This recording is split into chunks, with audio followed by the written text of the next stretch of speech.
Alrighty. I think this works. Hey Terry, good to see you. Let me know if the audio and everything is coming in all right for you. I got the mic on my main monitor, so when I look away, it's just because I'm looking over at my secondary screen where I've got just a bunch of the questions posted, so that I can go ahead and try and address them all in order. If anyone else, by the way, has questions, by all means, feel free to go ahead, ask me anything that you want about Diablo Immortal, and I'll do my best to answer your guys' questions. Terry has... Perfect. Thank you, Terry. Terry has a list of questions that they wanted to ask me, and I wanted to make sure that I was able to answer them properly. When you're typing up responses, sometimes it can be a little bit difficult to just type out like a lengthier response for a question.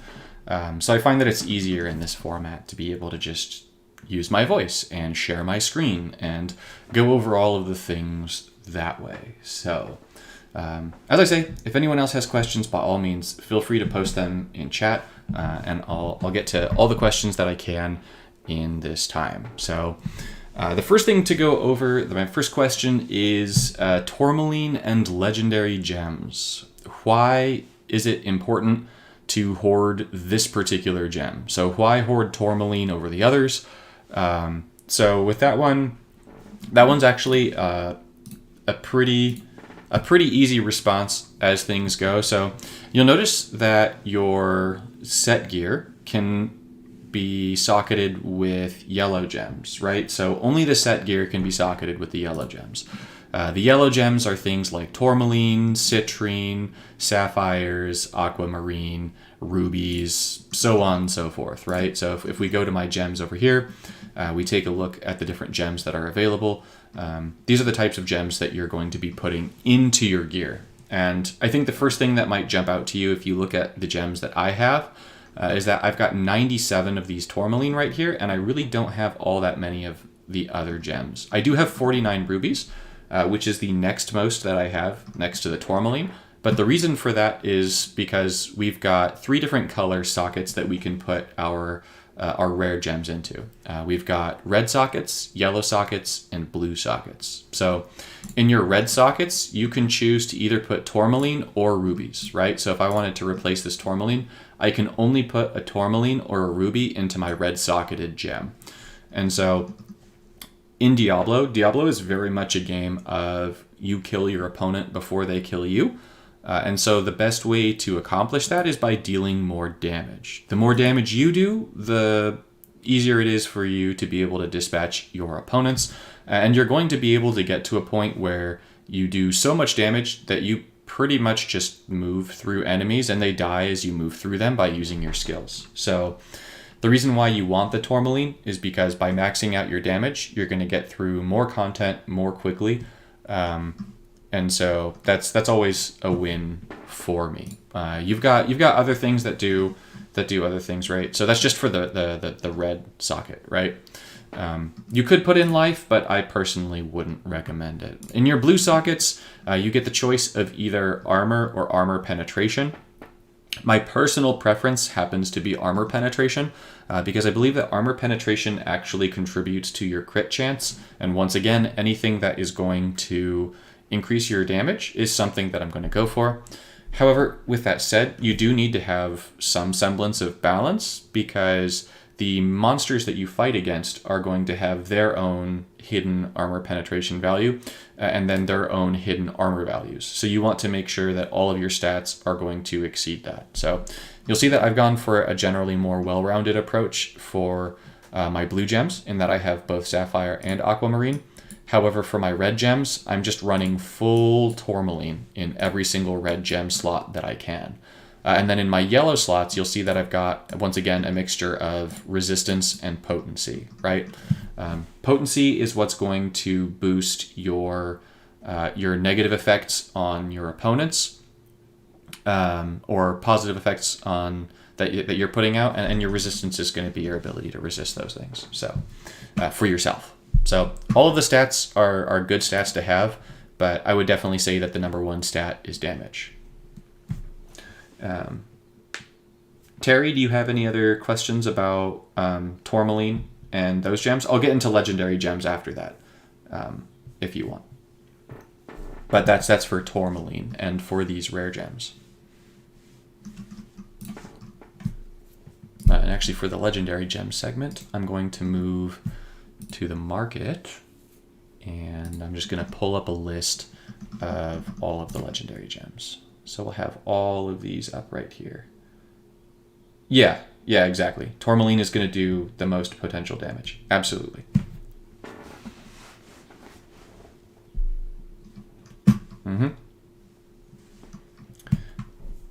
All right, so I'm going to move here to legendary gems, if that's okay. So legendary gems are, I think, one of the trickiest things to manage in Diablo Immortal.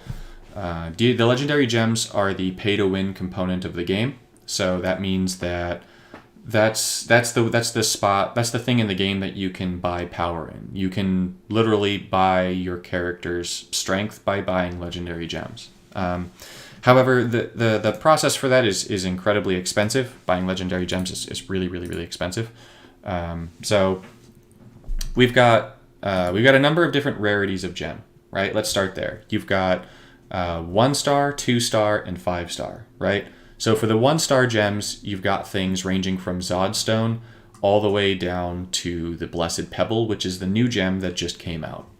For 2 stars, we have things ranging from Power and Command all the way down to the new gem that just came out, the Abiding Curse. And then finally, we have these 5-star gems. And these 5-star gems are a little bit different. So one of the things that's kind of weird about 5-star gems is that when a 5-star gem drops, the 5-star gem can drop as either a 2-star, a 3-star, a 4-star, or a 5 out of 5 star. Now, even though if we take a look at this Phoenix Ashes is a 2 out of 5 star, but you'll notice that the resonance on this is 30 and the combat rating is 12. Whereas if we go to just a traditional 2-star gem, it'll have actually that same resonance and combat rating. It's not going to do that as it levels up, though. As they level up, it changes.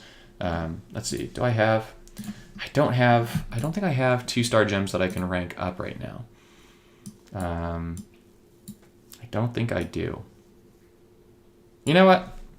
For the sake of the video, how about... I know what I can do. Actually, here, I can go over here.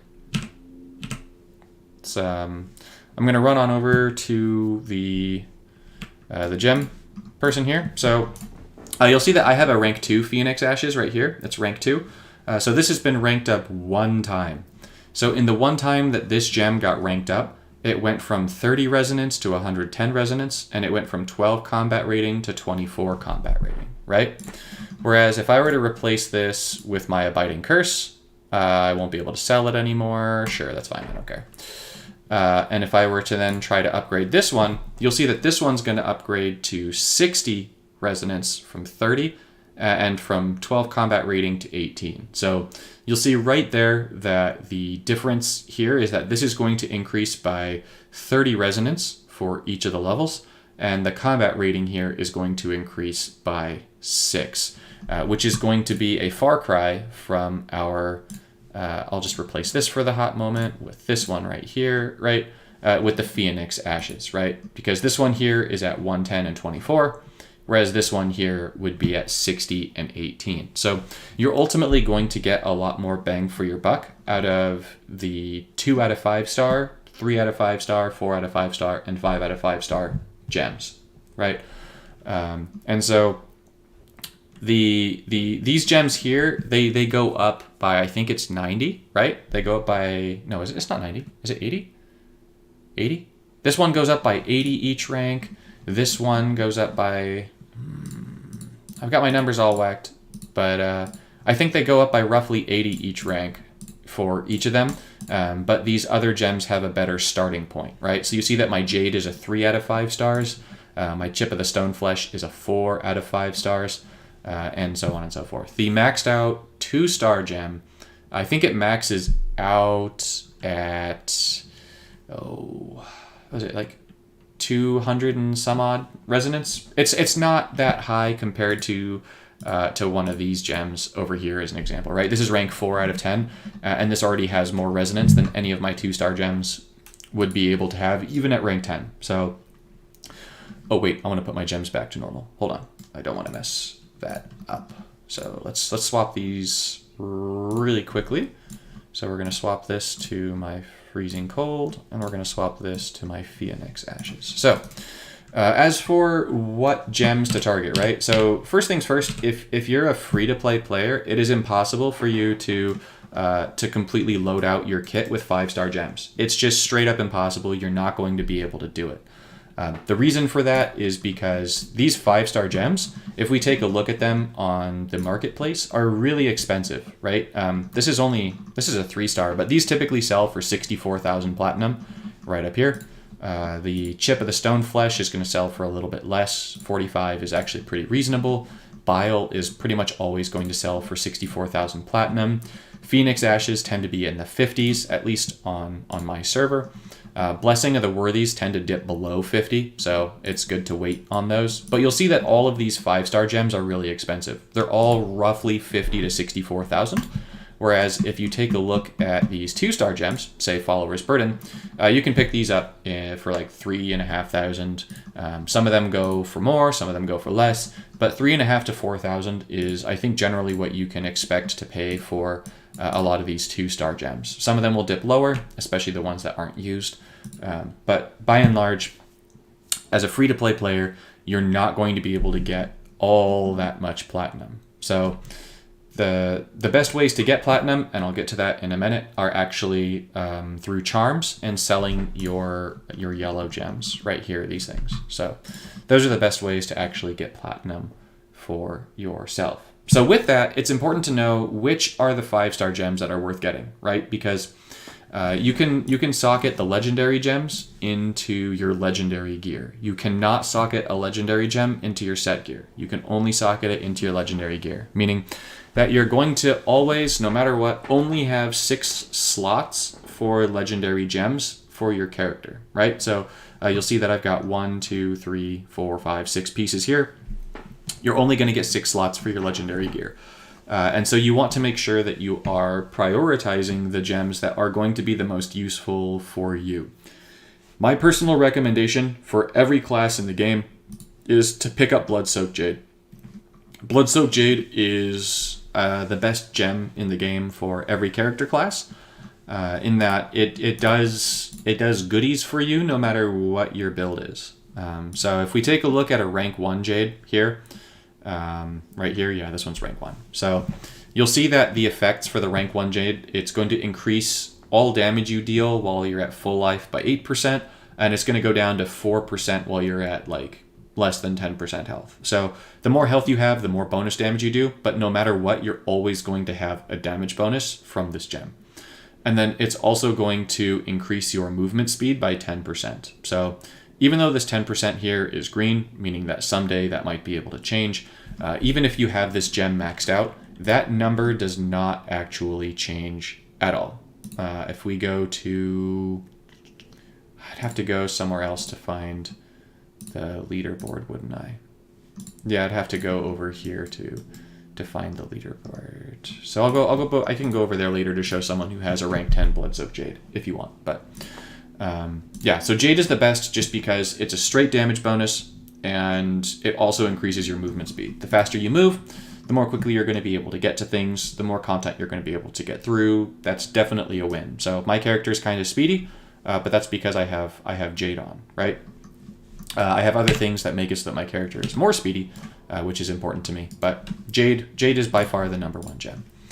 After you step away from Jade, so after Jade, I tend to think that for most classes, and this depends on your focus in the game, right? For PvP, I think that there's a pretty fair argument for Chip of the Stone Flesh being one of the top gems for many of the classes, but that's just for PvP. For PvE, Chip of the Stone Flesh does very little, and so if you're a player who's going to focus more on doing dungeons and raids and that kind of activity, you probably don't want to focus on getting the Chip of the Stone Flesh. I'm a PvP player, so I focused on getting a Chip of the Stone Flesh. It also happens to be a little bit of a cheaper gem, so I really like this one. Yeah, the characters are sort of slow. They get more movement speed from different gems. There are other gems that will increase your movement speed as well. There's the new 1-star gem that increases your movement speed. But you also need to be a character that relies on buffs in order to really maximize the potential of that gem. So after Jade, the next best gem for most classes is Seeping Bile. And so when we look at the cost of legendary gems on the marketplace, there's a reason why Jade and Bile are the two most expensive gems. They're the two most expensive gems because they're the two best gems. Bile makes it so that your attacks have a chance to poison enemies, which deals the base damage plus a bonus every single second for 6 seconds. So this is going to ultimately wind up dealing at rank 1 150% plus some bonus damage of your damage over 6 seconds, which is really, really good. Anything that can increase your damage in this game is good. And so Seeping Bile happens to be a gem that is going to accomplish that. Furthermore, one thing that's really great about this gem is that this gem is, in my opinion, arguably the best gem for PvP because it puts a damage over time effect on a player, which means that they can't really heal. Healing is interrupted by damage over time effects. You get a bandage that you can apply to yourself. And this makes it so that your opponent can't heal themselves until this damage is done. So it makes it so you can catch up to them, or maybe the damage itself kills them before they're able to heal. But at the very least, if they leave combat, they have to wait for this full duration to go away before they can heal and then come back into combat. So you can really get people out of combat for a long time by having Bile.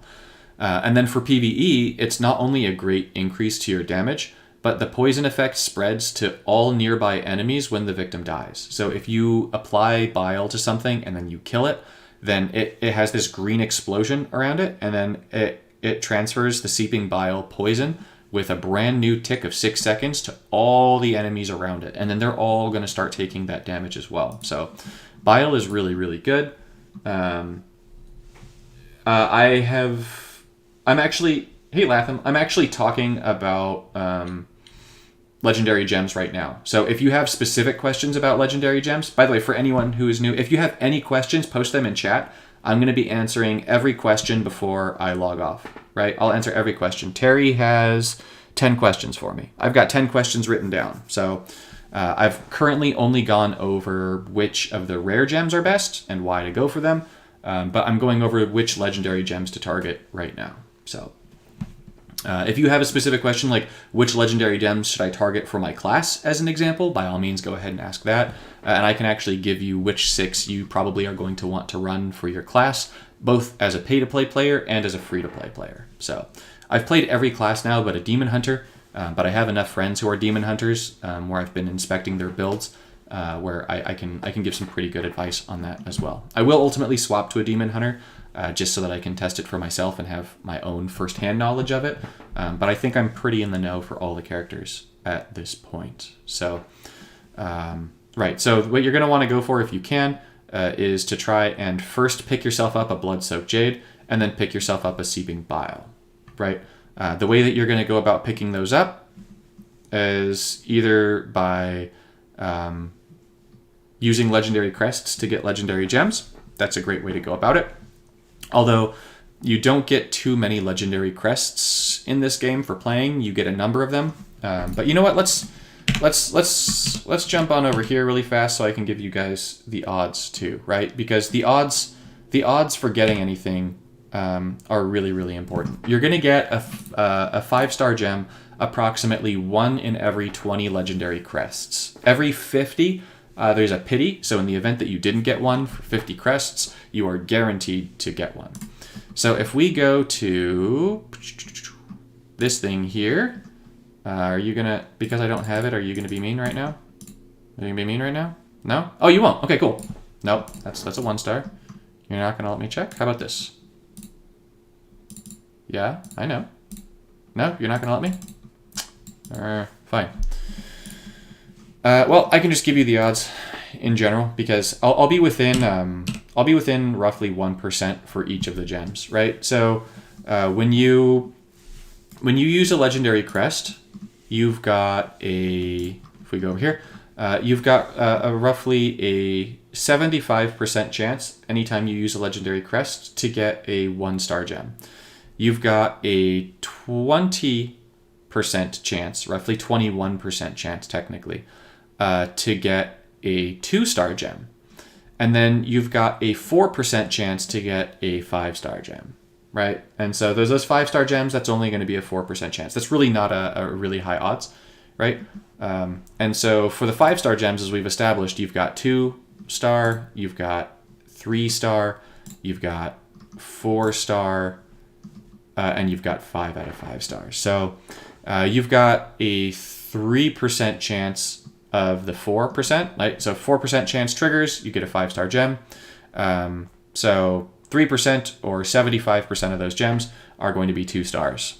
And then 25% of those gems are going to be either 3, 4, or 5. So the 3-star gems will be just under 1% of your gems. 4-star gems are going to be pretty low, and the 5-star gems are going to be something like 0.01%. Your chance of actually pulling a 5-star gem is like infinitesimally low. It happens because many crests are put out there and the number rolls for RNG, but like I think it's something like 1 in 1,000 crests roughly, right? Is a 5-star gem, or 500 crests. It's really bad, really bad. So you're not likely to pull one of these 5-star gems like as a 5 out of 5. With that said, it's best just to focus on which gems are going to give you the best effects. So go for Jade and Bile for your 5 stars, and then fill out the rest of your character with 1s and 2s if you're a free-to-play player. So the next question is, how is it that you should best go about acquiring legendary gems? So to acquire legendary gems, you want to acquire platinum. And so to acquire platinum, what you do is when you play in a party of 4 players, you will accumulate these rare gems, things like tourmaline, citrine, etc. that we've gone over. You can go to the marketplace, always sell them for the maximum price, which is 400, and then you can just sell whatever quantity of them that you want, and you'll see how much you're going to get back. The auction house or the market takes 10%, I think, of whatever it is that you sell. So if I were to sell these tourmaline right here, they would ultimately take 280 platinum from me out of this 2,800.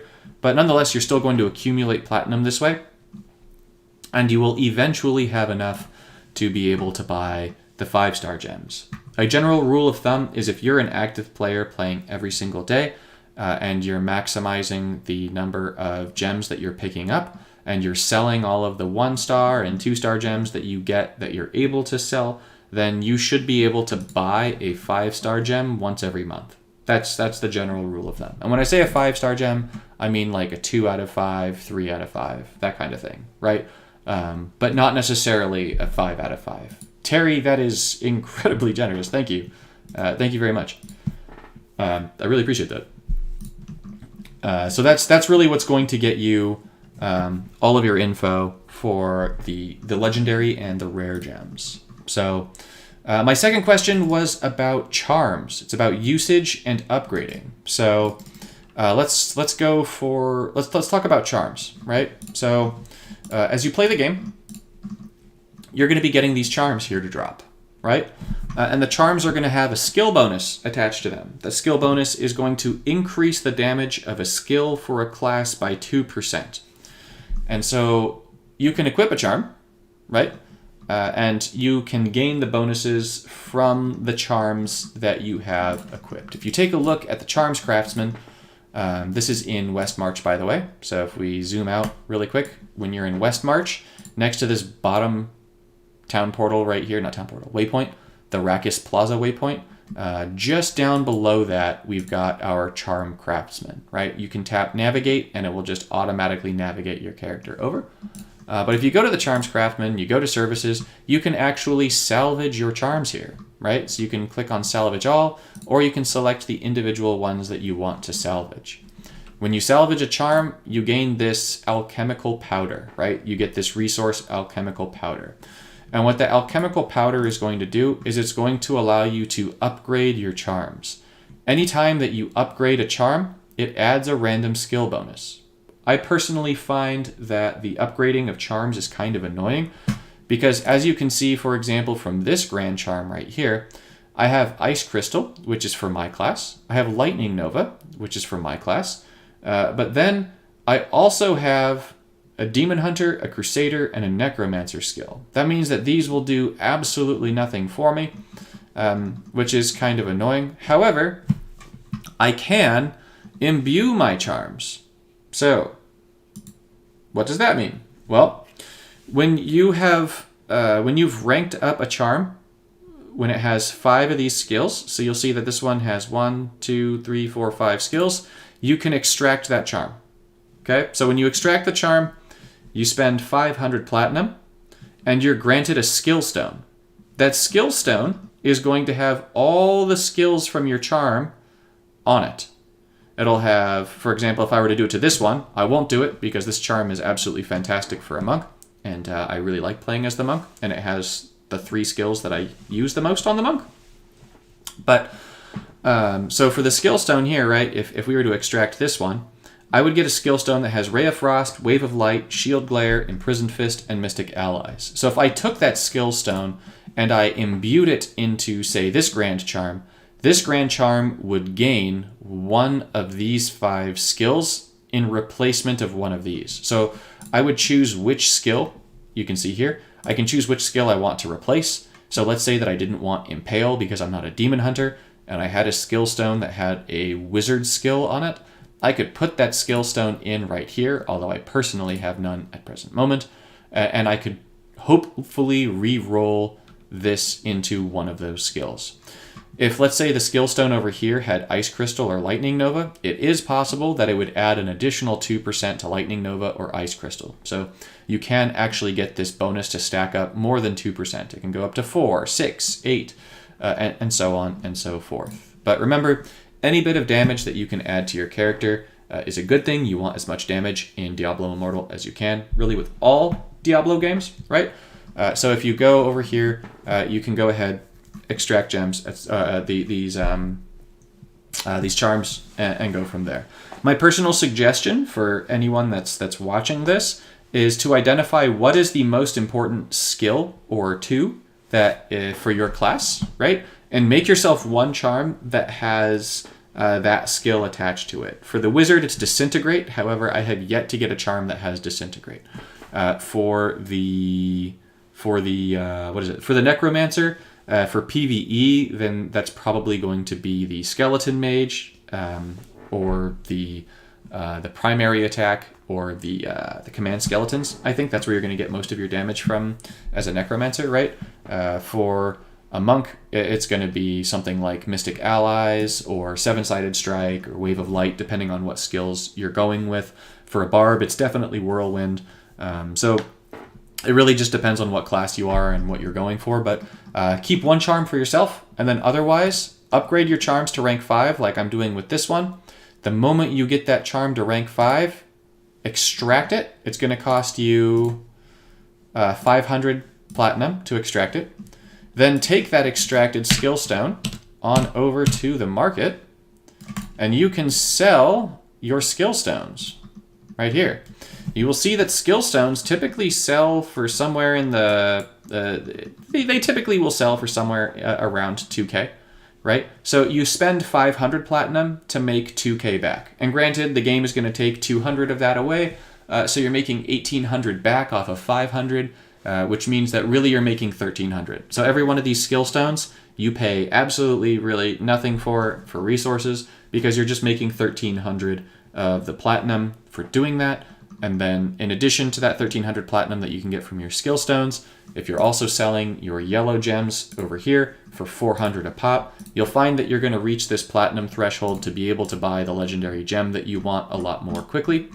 And so then you can just scroll down, wait for the legendary gem that you want to become available, and then buy it, right? That's really the best rule of thumb for your charms. Salvage any charm that is not for your class, and then even if it is for your class, but it's not a skill you're going to use, just salvage it, and then use those resources to upgrade your charms, and you will be golden. Is there anyone in here that has any further questions about charms before I move on to the next question that I have? And while I am waiting on that, I'm going to go up here to go to the leaderboards so I can show you 2 examples of what I was talking about earlier.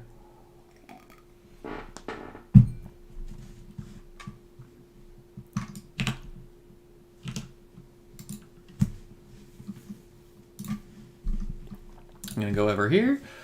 We're going to go to monk because I think that this guy is a monk. Ridiculous. Yep, he's a monk.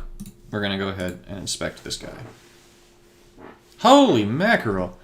You've already reached level 40 on your battle pass? Crazy. I want this cosmetic so bad. So beautiful. Repeat the steps, please. Okay.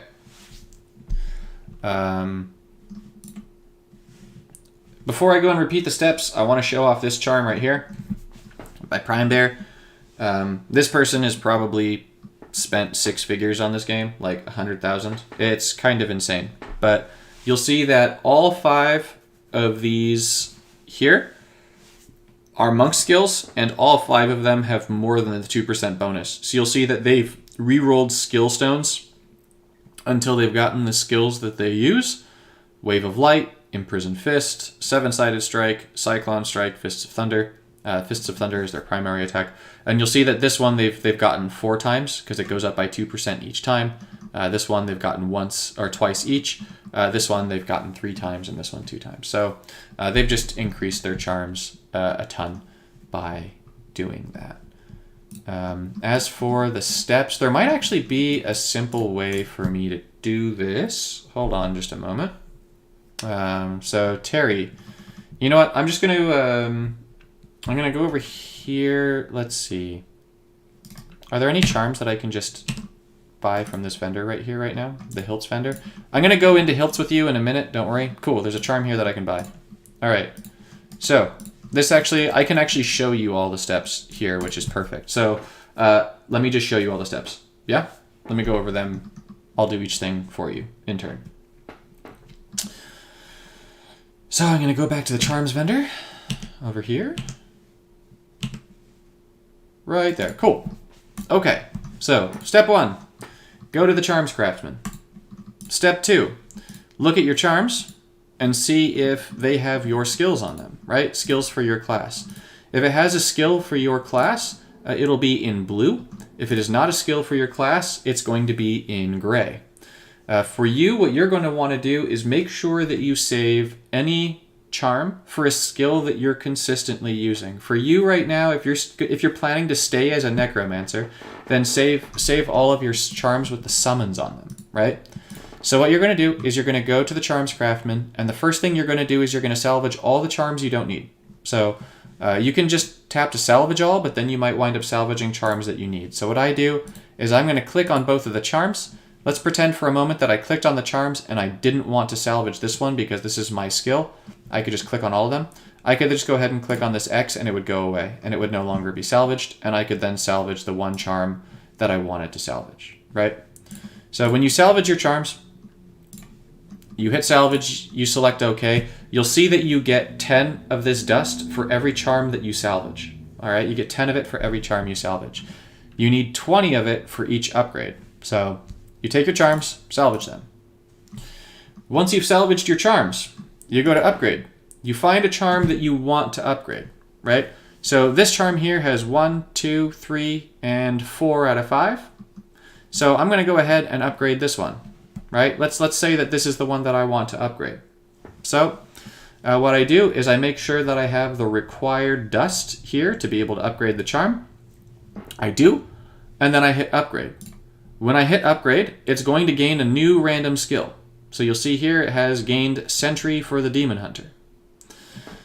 So I'm going to go ahead, tap to close. Now this charm totally sucks because it has 1 wizard, 2 monk, which is actually kind of okay, a necromancer, and a demon hunter skill, right? So now I've got the charm with here 5 skills. Once you have a charm with 5 skills, if it's not a charm that you want to use, you're going to destroy it. If it is a charm that you want to use, you equip it, right? So this one I have equipped because it is the best charm that I have gotten so far for me. However, if the charm is not good, you go to extract, You find the charm that has the 5 skills that you want to extract. You select that charm, and you pay 500 platinum to extract those skills from that charm. So we're going to extract this one here, and I get a skill stone. So you'll see that I've now gained a skill stone. That skill stone is now in my inventory here somewhere. Where are you? Skill stone right here. And so you'll see that I have a skill stone that has the 5 skills that were on that charm. So if I wanted to, I will not. I'm not going to do this. But I could attempt to imbue this charm here. I could try to get rid of Impale with my skill stone. And I would have then a 1 in 5 chance to get Arcane Wind to go on my thing, which I don't want to do. Your best bet is when you get one of these skill stones, what you do is you take that skill stone, now that you're done, right? You've extracted it, we've salvaged, we've upgraded, we've extracted, we've gotten our skill stone. We take our skill stone, we bring it on over to the marketplace, we hit sell, select item, you go down over to this bag. There's 2 different bags that you can sell from. This bag has our skill stone, we take our skill stone, and we throw it in the auction house, and we sell it. This has it for 2087. I'm going to go ahead and list it for that. I don't care about gold. So if I wind up losing 417 gold because nobody buys it and I need to lower the price of it, then that's okay. I don't mind repeatedly listing my skill stones over and over again. You really don't lose anything for doing it. Eventually someone is going to buy this, and then you're going to gain this platinum, and you will make more than you spent on the 500 to get the skill stone. So that's a really good way to make platinum. It's a really good way to make sure that the charms don't completely flood your inventory space, because you have a limited amount of inventory space. And if you take a look at your inventory space, you had like so many charms. It's kind of crazy. You had a lot. So that will definitely make your farming and grinding a heck of a lot easier, because now you'll have space to actually pick up items which you want. All right. Number 3, Eternal Orbs. So Eternal Orbs, there's not very many things you can do with Eternal Orbs. They're actually very limited. As my kiddos come home, they were at gymnastics. So if we go to Eternal Orbs, there are very, very few things that you can do with them. However, they are incredibly valuable. They're very, very useful. So Eternal Orbs can do the following things for you. If we go to the shop, Eternal Orbs, which are these little purple things right here, can only be gotten through purchases. You can only buy them. That's the only way you can get it. You can only get them by spending money. There is no way in the game to gain Eternal Orbs other than spending money. So with that in mind, there are only a few things that you can buy with the Eternal Orbs that you spend money on. The first thing that you can spend the Eternal Orbs on is Platinum. You'll see here, this here has Platinum. You can spend the Eternal Orbs to buy Platinum, and then you can spend that Platinum to buy specific 5-star gems. That's really the only thing that I would suggest you doing with the Platinum, is you buy specific 5-star gems. So you can turn Eternal Orbs into Platinum, which is going to enable you to buy a specific gem that you want. Alternatively, you can spend your Eternal Orbs here on cosmetics. You'll see that I haven't bought any of these cosmetics here, although I very much wish that these cosmetics cost less than 1,000 Eternal Orbs, because I would love to be able to get this one right here as an example, or this one right here, or Terry, the one that you have, this one right here. These cosmetics look absolutely amazing. They do not do anything for your character apart from change the way your character looks, though. So there is absolutely no power to be gained from a cosmetic. It is strictly a cosmetic. It just makes your character pretty. It just gives you bling. It makes you a shiny pony as you run through the layers of hell. So if you want to buy a cosmetic, it's because as you play hours and hours of the game, you want your... Ooh, this looks pretty. You want your character to look cool, right? You want your character to look cool. Because it might be that you look at your character and you go, you know what? I don't like the base look of my character. It might be you look at the way your character looks and you're like, nope, I want other skins. I want something else that is going to make my character look different. And so that's where those cosmetics come into play. I personally like the cosmetics, but I think that they tend to... I think that they cost more Eternal Orbs than I think they should. I think a cosmetic should cost like $5. But that's just me. I know that for the shop, you can get 2 forms of a cosmetic. You can get the base form of the cosmetic here, which is the standard form, and you get the skin. and you can apply this to your character, and your character will look like this as long as you have it applied to your character. And then you can get the collector version, which enables you to get a special animation for the town portal, which is super duper cool. But nonetheless, you're just paying extra to be able to get things that look cool. That's all they do. They don't make you stronger. They just make you look cool. So if that makes you feel stronger, by all means, cool. But that's what you do with that. The other thing you can do with Eternal Orbs, right? So let's refresh, right? We've got Eternal Orbs. You can buy cosmetics. You can buy platinum.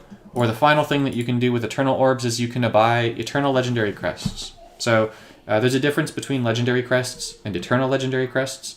Legendary Crests, you get a guaranteed Legendary Gem at the end of a rift if you put it in. But that Legendary Gem is bound to you. You cannot sell it. You have to either use it to upgrade your own gems or equip it to yourself. Eternal Legendary Crests you can use, and you will get... I'm having a brain fart. I'm really sorry. If you get the Eternal Legendary Crests, you can sell them. So you can either equip them to yourself, or you can take your Legendary Gems to the marketplace over here, and you can sell those gems. The usefulness of being able to sell the gems is that when you sell them, you get quite a substantial amount of platinum. And so when you sell those gems, you will wind up getting enough platinum, most likely, to be able to buy the gem that you want, right? Remember that the marketplace is going to take a 10% cut, so you'll have to sell a little bit more than you buy. However, it's still going to get you a heck of a lot closer to being able to get the gems. You'll see, for example, I have this Frozen Heart right here listed for 50,000. This one is not going to sell because people have been undercutting this one like mad. You'll see that mine's right here, but there's 3 that are cheaper than it right here. So those 3 are going to sell before mine does. Mine's going to run out of time. So that's just how that works. But nonetheless, you'll be able to eventually sell them. You'll get a ton of platinum, and then you can allocate that platinum to the gem that you actually want. So, like, for example, for me right now, I either want to get a rank 3 Seeping Bile, so I would love to be able to buy this one, but you'll see that I'm a little bit short. I want to either get that, or I'm chasing a 3-star Frozen Heart.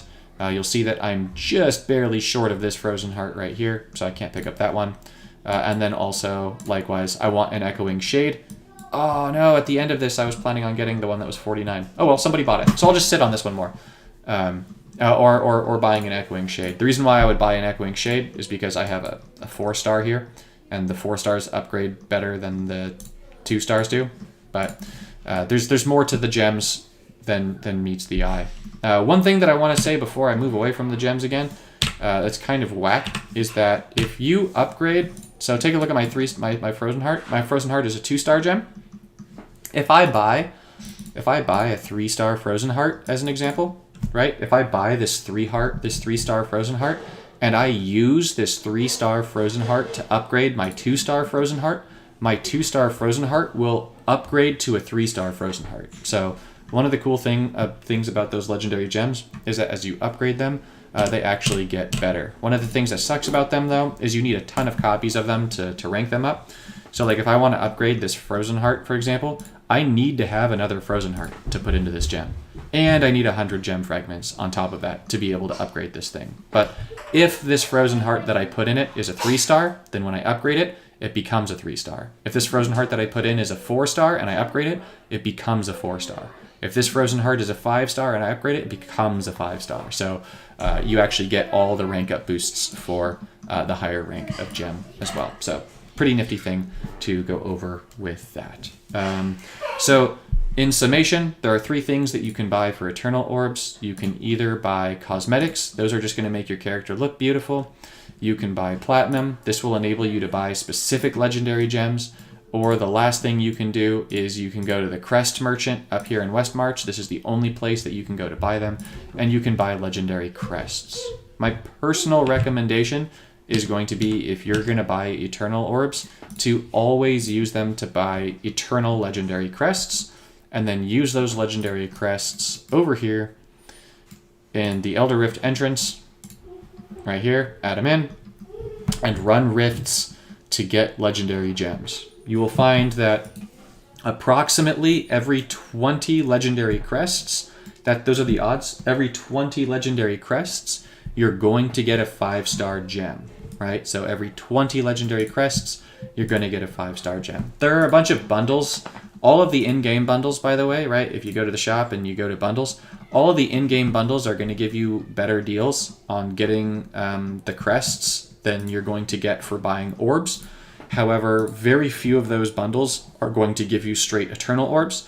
So the legendary crests that you get from the bundles tend to be bound to your account, whereas the legendary crests that you get from the eternal orbs, you're going to be able to sell, and so you'll have more flexibility to make sure that you get the gems that you want, as opposed to just having 5-star gems in general. So that's one of the nice things about that. Have I answered all of your questions about eternal orbs, Terry? If so, I will move on to the next question.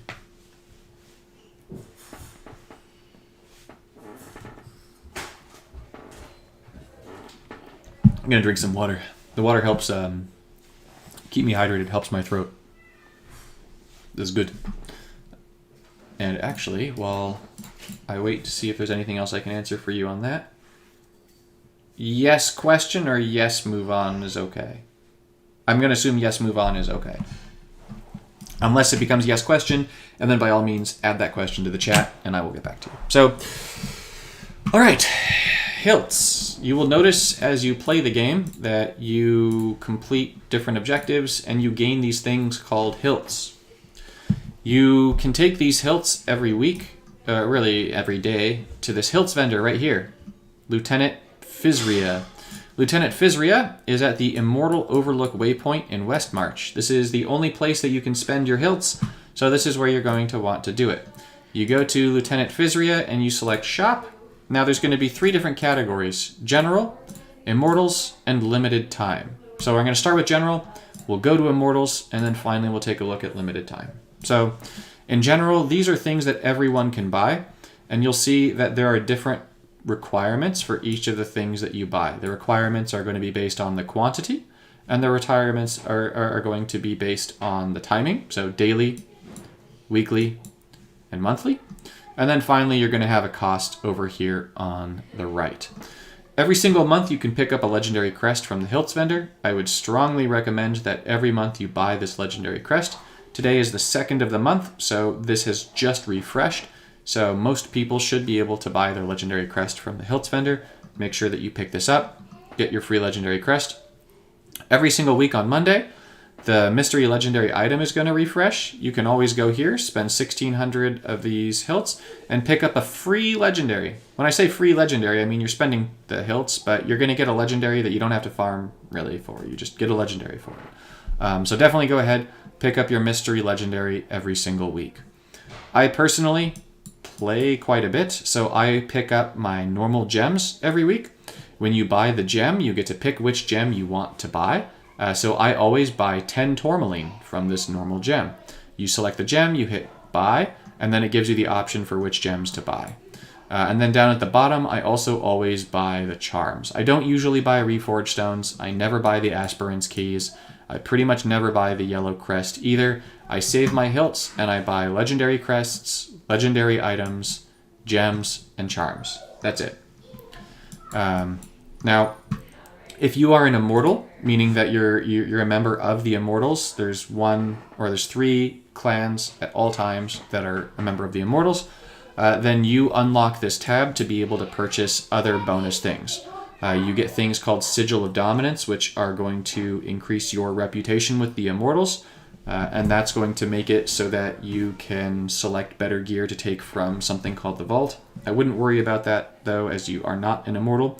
You can buy an additional legendary item every single week once the Immortal rank gets high enough, and you can buy an additional legendary crest every month as an Immortal if your Immortal rank is high enough as a group. So the Immortals, when you are an Immortal, they just give you more things that you can spend your Hilts on, but that also means that you can run out of your Hilts more quickly. Having been an Immortal, I went from like 20,000 Hilts to 10,000 Hilts by the end of it, even though I was gaining more Hilts by playing throughout the duration of my being an Immortal. And then finally, you've got the third tab, which is Limited Time. You can opt in or out of notifications. If you opt into notifications, then when all of these items here refresh, you will get a notification. What's going to happen here in the limited time is going to offer things like charms, crests, reforged stones, gems, and aspirant keys. So it's only going to offer things from crests on down. So it'll offer 2 things: crest, gem, stone, key, charm. It'll be 2 randomized. You'll see right now for this duration, mine is charm and crest. Sometimes it'll be charm, charm and charm. Sometimes it'll be gem and gem. It refreshes every, like 12 or 18 hours or something. It refreshes every so often. So you just go and regularly check with the Hilts trader, and you'll be able to pick up additional charms and gems. I wouldn't suggest buying the crests from this. I wouldn't suggest buying the keys or the reforged stones from this. I would just keep an eye on it for when gems and charms come in, because the more gems and charms that you get for your character, the stronger your character is going to get with regards to the gems. And with the charms, it's going to mean that the more platinum you're going to get. And so the more platinum you get, the more that you're going to be able to get more 5-star gems, and the more you're going to be able to power up your character. So that's really Hilts in a nutshell. You gain Hilts, in case you were wondering.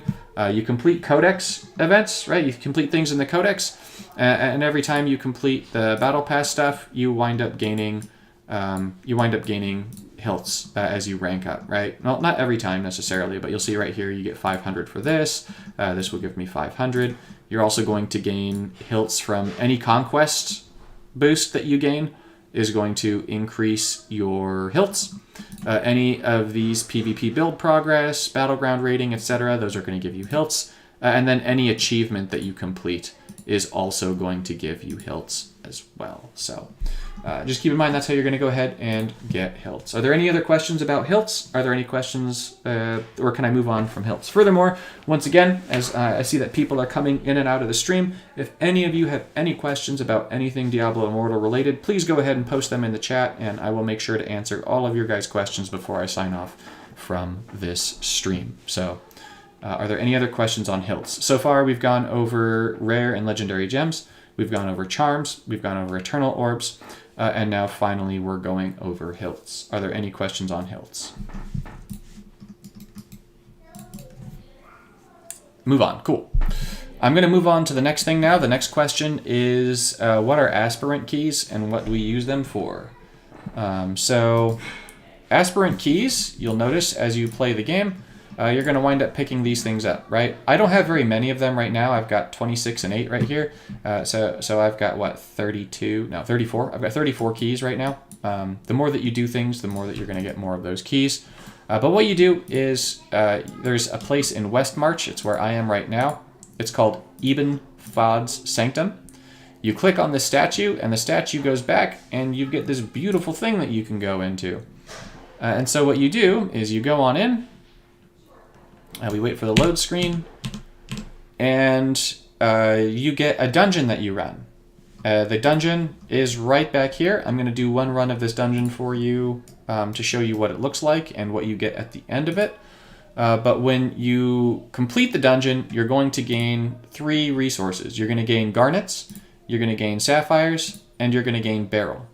And then what you're going to do is you're going to come to this shrine right here, and as you play the game, you are going to have different quests to kill different world bosses, and then also to do things in Ibn Fad. As you kill world bosses, as you complete objectives in the story, you wind up collecting these legendary gems. These things called Nilfur's Precision. You're going to collect Cathon's Piety. You're going to collect Jared Kane's Vision. You're going to collect Zoltan Kuhl's Integrity, and so on and so forth. They each drop from different world bosses or different activities in the game. But when you get them, you can put them into this shrine right here. You socket them into the shrine. And then once you've socketed them in the shrine, you do Ibn Fad's Sanctum, and you use the keys, the aspirant keys, to open chests at the end, which give you this currency right here, which you then use to upgrade these different gems.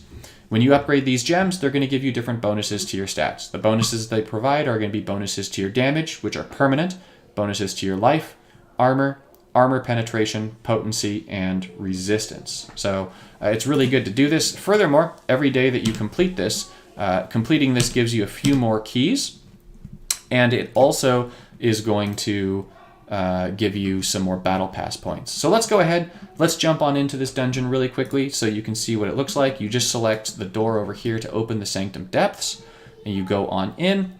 and then you just kill monsters until you reach the treasure room. There's going to be a treasure room. Now, it is actually a good idea. You can normally, in a lot of activities in this game, you can just run through enemies. You don't have to actually like kill them all. You just ignore them, and that's going to be the best way to do things. However, I'm actually going to go ahead and... hey, thank you for subscribing, The Incident. I really appreciate that. You can go ahead and kill these monsters. Only kill monsters until you've killed 4. The reason why I'm saying only kill... Hey, I've got 7 people in here. More people are dropping in. Thank you for stopping in. Once again, I'm just answering all questions that come up. I'm going to be answering every question that people ask throughout this stream. So if you're watching the stream and you have any questions about Diablo Immortal, throw them into chat and I'll make sure to answer your questions. So while you're in here in Ibn Fod Sanctum, you will guaranteed get 4 Aspirant keys to drop. So there's 3 of mine. I can only get 1 more to drop. They drop just from these monsters, so you just sort of kill them until your 4 keys have dropped. This is my 4th key, so none more will drop. Hi there, Mecherdin. Welcome to the stream. Thanks for stopping in. All right, so we're going to go here. I'm actually going to go ahead and, even though I don't normally kill them all, I'm going to kill all of them just to showcase the run itself. Normally, as I say, you can skip them. You don't need to kill everything. You just kill until you get your 4 keys. And then once you get your 4 keys, you just race to the treasure room. So these are going to die. We're going to go ahead, melt all these bad guys. They're going to run and chase me. They're going to die to seeping bile. So you'll see that there's these green explosions that come out of them every so often. Those green explosions mean that they've got my seeping bile gem on them. So it's good stuff. Bile much strong. Much love for bile. Poor English Michael. Revise. See that green pop right there? Right there, you see those green pops? Those are the bile. So that's just showing that the bile is doing its thing. However, you'll also notice here that I'm no longer getting any more keys from this, right? I've gotten my 4 keys. So there's honestly nothing that I can get from killing these monsters at this point. Apart from a point, right? I can prove a point. So I've killed all the monsters. I have reached a door. This door means that I have reached the treasure room. The treasure room is here. And so in the treasure room, you will see that there are a bunch of chests. This is a chest. This one is free. That's because your first one that you open is free. So I'm going to go ahead and click this. And I'm not going to move so that we can see the things that come out of it. You'll see that the sapphires, the garnets, and those things that I was talking about, the beryl, those are the things that come from these chests. So you pick them up. And then you can use them at the very end to upgrade your character. Now, after you've gotten that first chest, all the other chests are going to cost... they're going to cost 1 more, and then 1 more, and then 1 more. Yeah, shoot the question in, the incident of May the 1st. What question do you have about legendary gems? So you see I've gotten the free one. If I open this chest, it's going to cost me 1 key. Now, this chest is going to cost me 2 keys. This chest is going to cost me 4 keys. It's just going to keep on increasing. And then this chest over here is going to cost me 8 keys. You will notice that the cost of the chests goes up rather quickly, but the number of the resources that you get to drop from the chests also increases. Then if you open all of the chests, right? If you open all the chests in a room, you can choose to go through the next door. And the next door is going to offer you another treasure room. There's going to be 1 pack of monsters in that treasure room. They do not drop more treasure keys, but you can kill them. And once you've killed them, you can now open the next wave of chests from this room. You will see that I will not have enough keys to open these chests. You can use platinum to open these chests. I would never do that. You will see that I can't go through this door because I have not opened all of the chests. And so I have reached the end of my Ibn Fod run. I can click on Return to the Accursed Altar. That's going to bring me back to the Shrine Room. And then I can go ahead and take the resources that I earned in my run and see if there is anything here that I can upgrade. I've already spent a significant amount of time upgrading my gems. So from this particular set of runs, I don't have enough to upgrade any of my gems right here, but that's okay. Normally what I will do is I wait until I have 400 keys, personally, because at 400 keys, you can actually open every single chest in the Sanctum. And when you open every single chest in the Sanctum, you get 1 bonus chest at the end for free for having put 400 keys into it. So once you're done with this, if you want, you can go to the Codex, you can go into the Battle Pass, and you'll see that here under Legacy of the Horadrim, I have completed my 1 run for the day, and so I can get 10 Battle Pass points right there, as my son is mad at my other son, which, you know, happens with kids. No harmony at all. We're going to return to Westmarch, and that is everything to do with that. Okay, so the Incident of May 1st has a question about legendary gems. They're asking me, should I replace my rank 3 Blessing of the Worthy to get a 1-star gem to rank 10? Okay, so there's a number of different answers to that question. The first one is going to be, what class do you play? Because if you're a wizard, as an example, Blessing of the Worthy is going to do just about nothing for you. Wizards have no good self-buff skills, and so a wizard will get really... Oh, wait, no, that's Blessing of Hope. Blessing of the Worthy is the one that hits things around you. It does damage to things around you, right? I think so. Let me make sure. I think that Blessing of the Worthy is when you take damage, it deals damage to everything around you. I want to make sure that I'm getting the right gem. I'm thinking of Bottled Hope. So, hold on. I want to make sure I'm giving the right answer.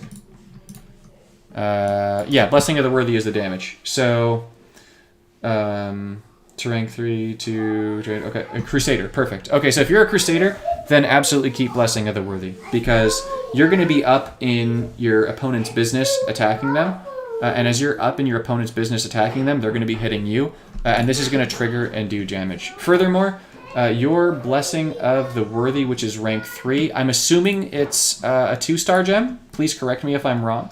But I'm assuming it's a 2-star gem. So if we take a look at 2-star gems as an example, right? If I were to get my Phoenix Ashes to rank 3 here, it's going to have 190 resonance. So I'm going to guess that your Blessing of the Worthy has 190 resonance. If your Blessing of the Worthy has 190 resonance, a rank 10 1-star gem, I believe, has 110 resonance on it. So even this at rank 2 is going to give you as much resonance as a 1-star gem will at rank 10. Now, the advantage to having a gem at rank 10 is that you can do something called Awaken Your Gear. However, that's going to cost you money. You're going to have to spend money to awaken your gear. Awakening your gear can definitely be a very valuable thing to do. You can also awaken the gem to get more resonance into it, but that's also going to cost you more money. I'm going to go back here to the Challenge Rift so I can show you an example of this right here, right? So if we go to Wizard, if we go to Monk, we're going to go back to Prime Bear. So you see that all of Prime Bear's gear has this like purple glow around it. That's because their gear is all awakened. And so, geez Louise, that's ridiculous. But anyways, you'll see that it's got this extra green text, which is now this skill that's being buffed from the legendary, now is also going to have 10% decreased cooldown. This skill from this one is now going to make it so that this skill now does an additional 10% damage. So you get these really cool buffs for getting a gem to rank 10 and then awakening the piece of gear that you have the rank 10 gem on.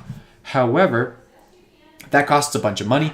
Granted, the rank 5, the 5-star gems cost a bunch of money as well, but you are without a doubt better off going for increasing your character's resonance, this stuff right here, and your combat rating over going for that in general. You'll be able to do more of the game with that, and so that's my own personal recommendation. Is to keep, especially if you're a Crusader, keep Blessing of the Worthy. Bottled Hope, rank 3, is great for a Crusader. You definitely want that. Your Charger, your Steed, I'm forgetting the name of it right now. Rank and Charge or whatever it is. The Steed skill is going to give you a boost. When you place your crit banner down, that's also going to give you a boost, and that's going to trigger your Bottled Hope. You want that. Bloodsoaked Jade you want to use always. Blessing of the Worthy you're going to want to use for sure. So honestly, your gem layout sounds really good. Incident of May the 1st, especially for a Crusader. That's definitely what you want to go for. Yeah. Okay, Terry, did I finish answering your question on Aspirant keys to your satisfaction? Are there any other questions about Aspirant keys before I move on to the next question that I have, which is on hell levels?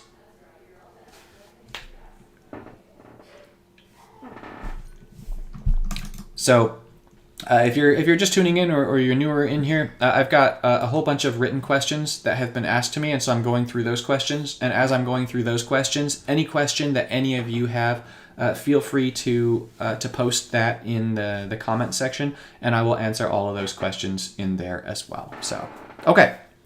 My next question is about hell levels. So is it best to stay until you've reached the higher end of the suggested game range? For example, in Hell 1, it says that your Paragon is for anticipated Paragon 1 to 60. Should you do Hell 1 until you reached 60 and then move to Hell 2 and then stay in Hell 2 until you reach 130 and then go to Hell 3 and then go to Hell 3 to 210? The answer to that is no. You do not want to do it that way. So the way that the Hells work is the Paragon range is the range of gear that Hell will drop. So that means that Hell 1 can drop gear that has a level that's Paragon 1 to Paragon 60. And to explain my point with that, if we take a look at my gear, for example, if you scroll to the very bottom of any piece of your gear, it will tell you, I'll move my camera for a moment for this, it will tell you at the very bottom of your gear what the level of that gear is. So this Fire Flurry that I have right here requires Paragon 240, right? Or it dropped for Paragon 240. This here, Alora's Favor, also Paragon 240. This here Staff is going to be Paragon 243. Most of my gear is actually for 240 because I just went to Hell 5. And so Hell 5 is 240. And so I haven't gotten very many drops since I have reached Hell 5 myself. But this is going to boost your character here this way. So, right, 240, 242, and so on and so forth, right? So the way that you want to be farming in the different hells, as I'm going to put this back over here, the way that you want to farm hells is going to be strictly based on combat rating, right? So if we take a look at our different ranks of hell, Hell 1 is going to have a recommended combat rating of 520. So if your character's combat rating is 520 or above, you will be doing maximum damage in Hell 1. You can always determine what your character's combat rating is by selecting your character portrait. You click on the little scroll right here on the left, and then you select attributes over here. It's going to bring up all of your character's attributes. On the bottom, you select more attributes, and you'll see your combat rating right over here. It's kind of crazy to me that there are so many menus that you have to be able to navigate through in order to pull up your combat rating. I feel like there should just be a plop. You click on your character, boom, your combat rating shows up. But that is not the case. So once more, to see your combat rating, you select your character portrait, you select the scroll, you go to attributes, which is the same icon, the same scroll, you select more attributes, and you'll see your combat rating. So basically, yeah, if you're at a point, so you're gonna go ahead and kill monsters as such, right? And so when your combat rating is at 520 or above, then you're good to do Hell 1. Do Hell 1. For Hell 2, it recommends a combat rating of 1220. That means that if your combat rating is below 1220, you are going to get macked on by the monsters in here. They are going to do dirty things to you. You don't want to be in this level of hell. You want to be in Hell 1 until you've raised your combat rating a little bit. Now, there's one other option for you for the different rankings of hell, and that is the way that I play the game. However, the way that I play the game doesn't have to be the way that all of you guys play the game. So the way that I played the game and the way that I do play the game is I played Hell 1 until I reached... I think I played Hell 1 until I reached about Paragon 50, but I played until there were people who could run Hell 2 for me. People who could carry me dying over and over again to help me get gear for Hell 2. And then I was able to do Hell 2. When Hell 3 came out, I had actually been farming Hell 3 starting at about Paragon 50, I think, or 60, maybe 60. And so I actually had a full set of Hell 3 gear by the time I hit Paragon 80. So I hit Paragon 80, which is the level that you're allowed to equip that gear at. I put that gear on, and then the moment that I swapped to Hell 3, I was able to do Hell 3. And the same was true for Hell 4, and then the same was actually true for Hell 5. The moment I hit Paragon 240, I already had a full set of gear for Hell 5. And so you'll see that I'm wearing pretty much all of it right now. And it got me to 5,300 CP, right? Or sorry, combat rating. It became 5,300. And the required combat rating for Hell 5, if we select the little eye here, is 5025. So if you have friends that are able to run you the dungeons, then you can do that and you can collect gear for the next level of Hell. If you don't have people running those for you, then stay in the level of Hell you're in until you're able to adequately clear it. You will know that you have reached your cap when you're playing and an exclamation point appears at the bottom of your screen that tells you that the monster difficulty is high. So I'm going to go ahead and show you that right now. There is no level of Hell that will show me that for me. However, if I go into this challenge rift, this should be higher than my combat rating. So I'm just going to jump on in to show this off. So I just need to find a monster in here. Come on, monsters. There we go. Cool. So I'm going to teleport on over here real fast. You'll see that at the bottom of my screen I've got this high monster difficulty. And so here it's telling me what the combat rating of the monsters I'm fighting is. It tells me my combat rating. It tells me how much more damage the monsters do to me. And it tells me how much less damage I do to the monsters. Now, my character is kind of a boss. So you'll notice that I'm still able to kill these even with this disadvantage put on my character. However, it is far from optimal. If I push this much further, this is an orange exclamation point, but if I push this to a red exclamation point, I would be getting my bottom absolutely slapped. This would be really, really bad. As it is right now, if I wanted to attempt to complete this rift right here that I'm in, it would definitely be a struggle. I would be pretty close to the timer. Rifts have a timer that you have to complete the rift by, and if you don't complete the rift in that time, then you fail and you don't get any rewards, you don't get any progression, and whenever I do anything in game, I want to personally make sure that I gain something for the progression of my character or my account. I always want to be advancing myself. So I have fun by getting stronger and by becoming a greater boss. So that's where I get my enjoyment from. I know that there are some people who their enjoyment just comes from playing with friends and beating down whatever it is they can.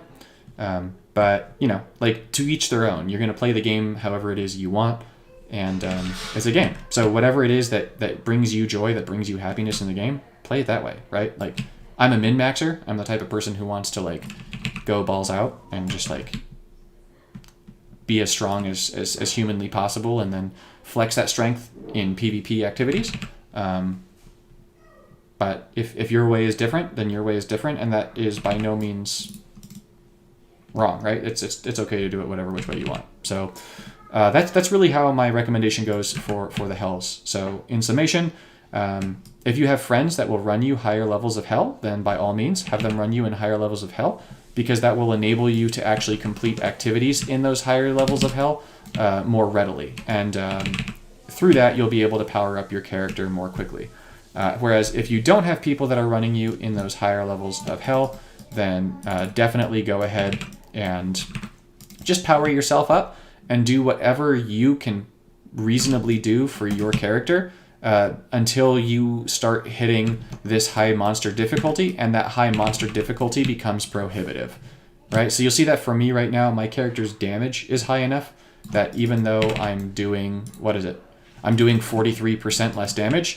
That's really not a big deal for my character because my character's damage is so much higher than my anticipated character's damage for my combat rating that I'm still able to complete this this particular level of difficulty. So I'll kill this Crusader King real quick, because I should be able to actually complete this this rift here before the time runs out, and then I'll move on to the next question, which is about Ancestral Properties and Invocation, which is a new feature to the game, actually, for warbands. So I actually find that the way that they have the Ancestral Property stuff worded right now in the warbands is kind of annoying, because it makes it like more confusing to dismantle gear, and you want to make sure that like you're not getting your inventory filled up with a bunch of stuff that you're never going to use.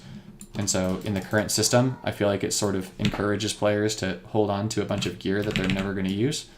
And I never want that to happen. But Yeah, okay, so let's kill this Crusader King. This is obviously taking me longer than it normally would, but that's because I'm doing a lot less damage to the Crusader King than I should be doing. But that's okay. All right, cool. We killed the Crusader King. One thing that's fun, just a little piece of bonus information. So I don't know if you noticed, but when I did this challenge rift, I actually jumped 3 levels. I did 3 levels higher than my previous high. My previous high was 148. This one was 151. If you ever jump above your challenge rift, you actually get all of the rewards for the ones that you skipped in the mail.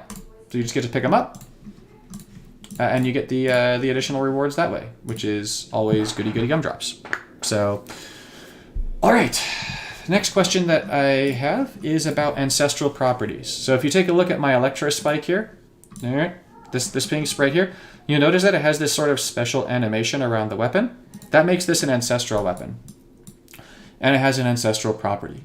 And it says that the ancestral property is going to call lightning to strike nearby enemies and immobilize them. In order to be able to take advantage of an ancestral property for an item, you need to be in a warband, right? You need to be in a warband. If you're in a warband and you've got enough people in your warband, right, you can go to Valstis over here. This is in West March. And Valstis is going to take you to visit Castle Sarangar. Sarangar? I don't know. But you go in here, and you can actually take those items and put them in this ancestral tableau. So each player in your warband is going to have a different one. In order to actually gain one of these ancestral properties, you actually need for the people in your group to all have that property, right? So you can replace, you can put stuff in here, but you're not going to actually get the ancestral property unless other people have put the same property as you. So you'll see that from my warband, we've got damage and stun for this person, we've got damage and stun for this person, we've got boost to damage, damage and stun, call lightning, immobilize, boost to damage, and finally detonates a random corpse. It says no property is selected, but that's just because I don't personally have an ancestral weapon with that property. If I did have it, then this would periodically happen when I played. It gives me just a permanent extra buff to my character. It's not like a major thing, but you do need to be in a warband for that to be able to do anything for you. So that's really all there is to it with the ancestral properties and the invocation. As for this little lion thing, right? This lion thing just tells you if you have an ancestral property that is the same as the people in your warband do. As my game is lagging horribly, I might have gotten just disconnected, but over here, I can't pull this up now because my game disconnected. Okay, yeah, I wouldn't worry about it then until you have a warband. So I'm going to dip out of Castle Sarangar if I can. Nope, I'm getting disconnected from the game. Cool, I'll have to reconnect to the game. Okay, next question is about builds. How best to determine if they are even beneficial to me. So builds, I think, is what you get right here, right? Yeah, okay. So, pardon me. So if you go to your gear and you go to this little armor piece right here, you've got builds. Build 1, build 2, build 3. These builds are just base recommendations for the game for ways that you can try to play the game, right? You will see that I am not actually using their recommended build. Like, I'm using the legendaries. I have one of the skills. Often I'll actually have 2 of the skills.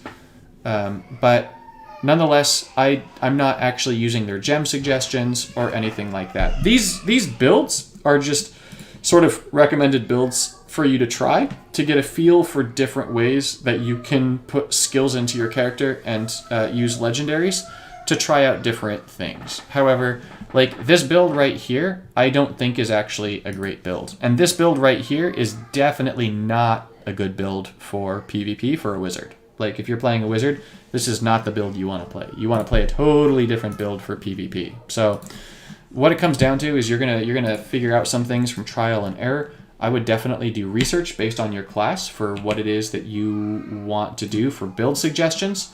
My number one recommendation, if you want to get a good idea for builds, is there's actually a place in the game where you can look at the builds of top players for your class, both for PvP and for PvE. So what you do is, for PvE, you go to the Challenge Rift entrance, you click on it, and you look at the leaderboard, right? When you select the leaderboard, you can go to, for example, let's pretend that you're a necromancer, not a demon hunter, a necromancer, and you wanted to see what are the top necromancers in the game running for their builds. You can just click on them, click on this, and then you can see what legendaries they're choosing to use, and you can see what skills they're choosing to use. And so you'll see that right now, this necromancer right here, who is currently the #1 necromancer for PvE progression on our server, they are using a summon build with skeletons, golem, and a mage.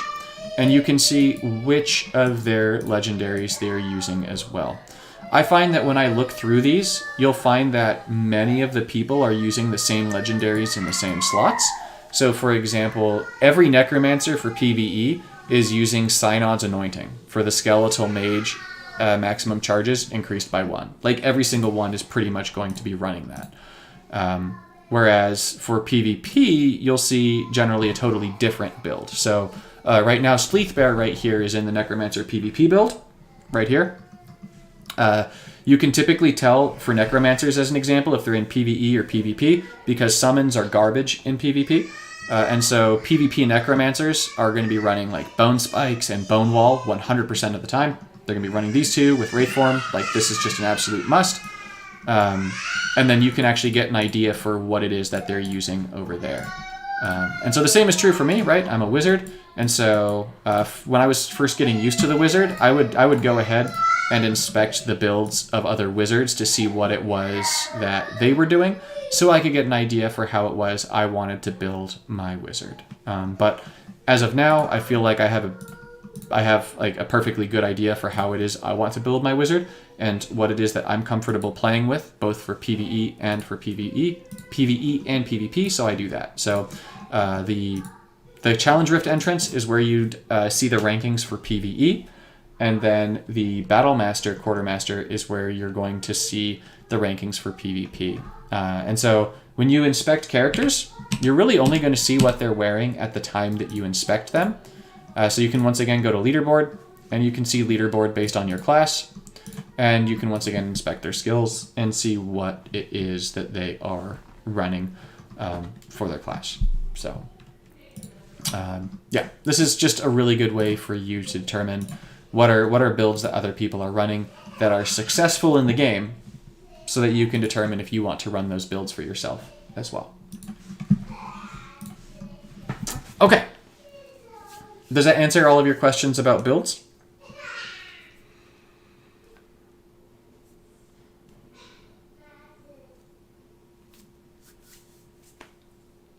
If so, I can move to the next one. And once again, same thing. If anyone else has any questions that's tuning in and you wanna ask me any questions about the game, by all means, go ahead, throw them into chat, and I can go ahead and answer those questions for you.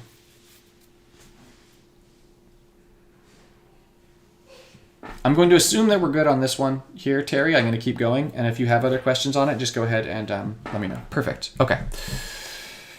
So the next question is about PvE, PvP, and Outer World farming. So can I explain what they are to best determine which suits me best?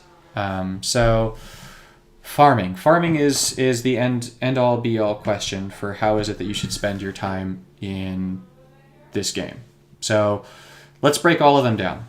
Let's start with gear farming and go from there, right? Because PvP is something that you're going to do when you've already got the gear that you want. So PvP is an endgame activity when you feel that you're geared enough to try going into the battlegrounds and to face off against other players. PvP is very much an endgame activity. It only gives you rewards 3 times per day. So if you go to the battleground, you see this daily challenge. Participate in Battleground 0 of 3. So when you complete a battleground, you're given a reward of items, scrap, and experience. Scrap is an upgrade material, by the way. So you're given upgrade materials, items, and experience. In addition to that, if you do well, you gain PvP rank. If you do poorly, you lose PvP rank. So at the end of any season referring to an immortal cycle, you'll wind up getting rewards based on your rank. I'm not seeing it here. Oh, well, is it this? This is what it is, right? So at the end of the season, you get Reforged Stones. That's what it is. So basically just if you progress in the leaderboards, you get Reforged Stones for having progressed in the leaderboards. But I wouldn't really worry about those or worry about that. And so really only go for PvP if you want to do that. The Ice Witch is asking about the purpose of intelligence, vitality, fortitude, willpower, etc. I will absolutely get to that next, as that is a huge question. Huge for your character building. Yeah. So that'll be my next question I answer, Ice Witch. So for farming, I wouldn't honestly suggest that you farm the battlegrounds unless you've reached your end game destination for your character and you're comfortable with your character where they're at. And so you farm battlegrounds to increase your rank and because you enjoy playing the battlegrounds. But you're only going to get rewards for it 3 times in any given day. So it's more of a farming it for fun, not a farming it for gear. Challenge Rift is worth pushing the limits of how far you can get because every 5 levels, you're going to increase the level, effectively the Paragon level of the gear that you get from vendors.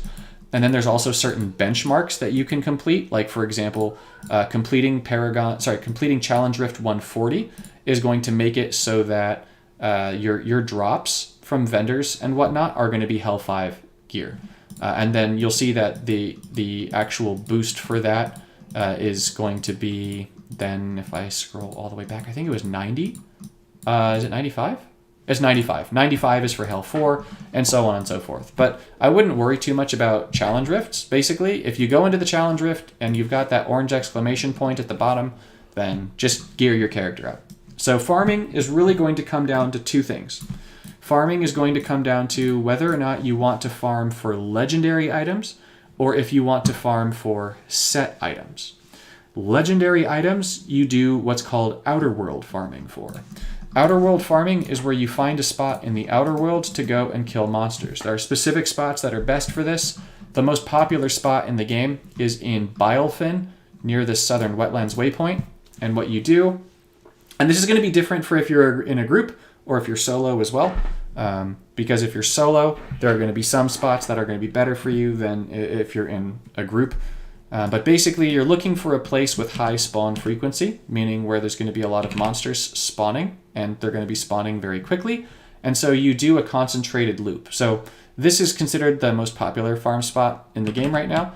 It's called the ship, right, in Bilefen. Because what's going to happen is you've got a spawn right down here where I'm killing these monsters right now.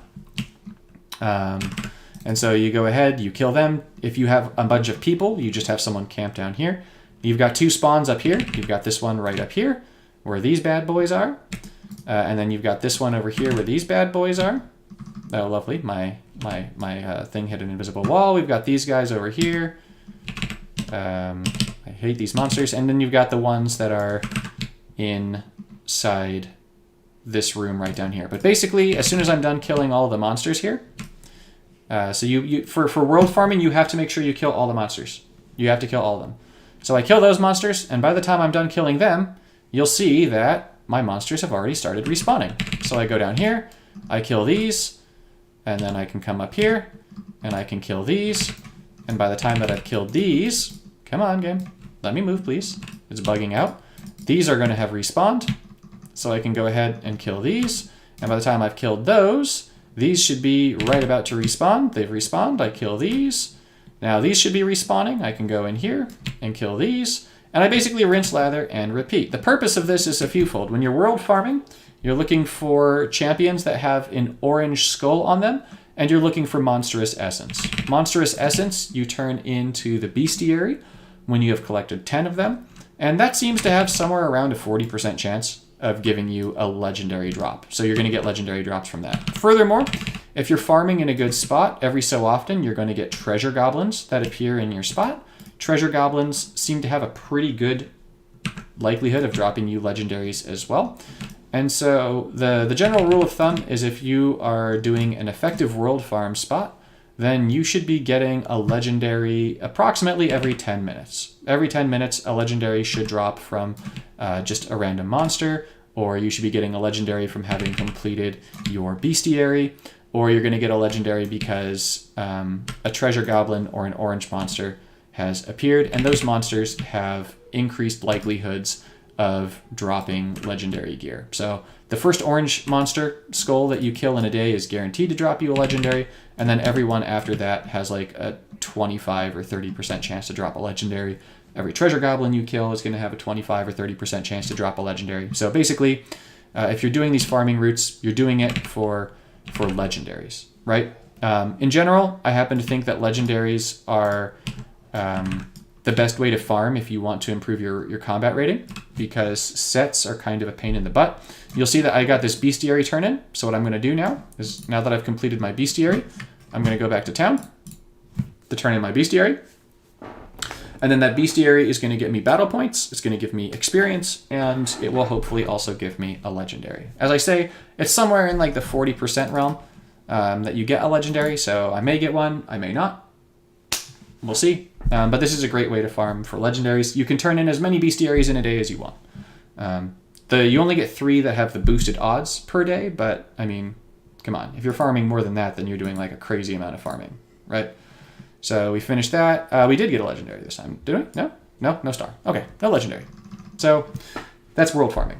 World farming is only for legendaries. You cannot get set items from world farming. The other farm that you can do is for set items. Set items are a massive, massive part of your character build in Diablo Immortal. You need to make sure that you are chasing a set, and then when you have completed that set, depending on what your class is, that set is going to offer you an absolutely massive bonus to your character's power. Not combat rating, but just your character's power. So for example, if we take a look at me as a wizard, the best set for a wizard for PvE, so fighting against monsters, is the set here called Grace of the Flagellant, because pretty much all of our attacks are continual damage, channel damage, and ground damage, and that's going to give me a permanent 15% increase to that. And I do damage with a bunch of tiny numbers. They're constantly going tick, tick, tick, tick, tick, tick, tick, tick, tick. And so this makes it so that if I have 2 pieces. If I have 4 pieces, each time I do damage to an enemy 5 times, I'm going to get an additional hit on them.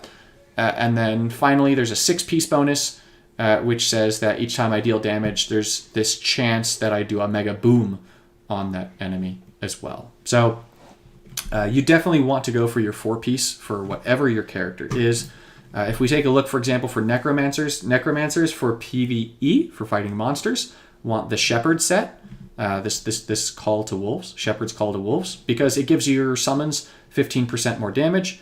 It increases your crit chance for each of your summons up to 18%, which you're going to have because you're going to have a ton of skeletons and a golem and the mages. So this is going to give you 15% more damage, 18% more crit, and this is going to happen all the freaking time now that they fixed it. Your summons are going to do 60% more damage. They're going to be attacking 60% faster for 12 seconds, every 40 seconds, whenever they crit, because they're going to be getting boosted crit. So you're going to want to be farming for sets. So basically the rule of thumb is farm for sets until you have your 4 or your 6-piece bonus. So farm for a specific set, get your 4-piece or your 6-piece bonus. The only way that you can get a set piece is dungeons.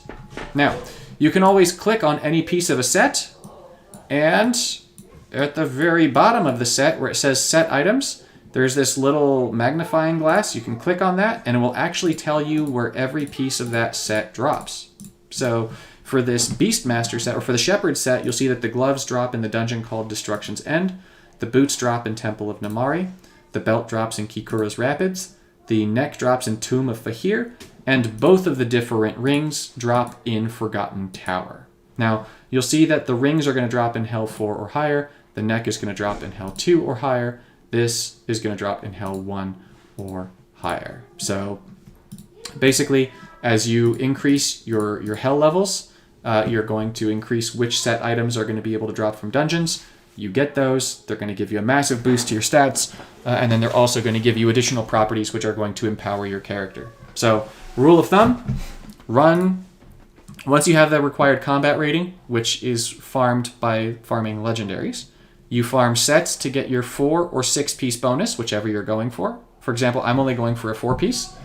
And then I'm going to be going for the 6 piece after that. Or then I'm going to go for a 2 piece myself. I go for 4 and 2.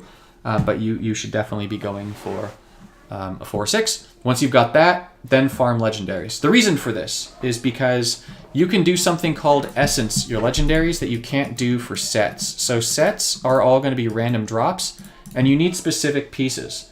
But the thing that's kind of crummy about sets is that if you get like a really good piece of set gear to drop, it might not be in your set. And there's nothing you can do about that. So it might be that you're using a piece like me here, right? You'll see that I'm using this piece of Grace, even though this is a downgrade from this ring. This is 168, 159. This is 192, 192. Like, this is clearly a stat upgrade.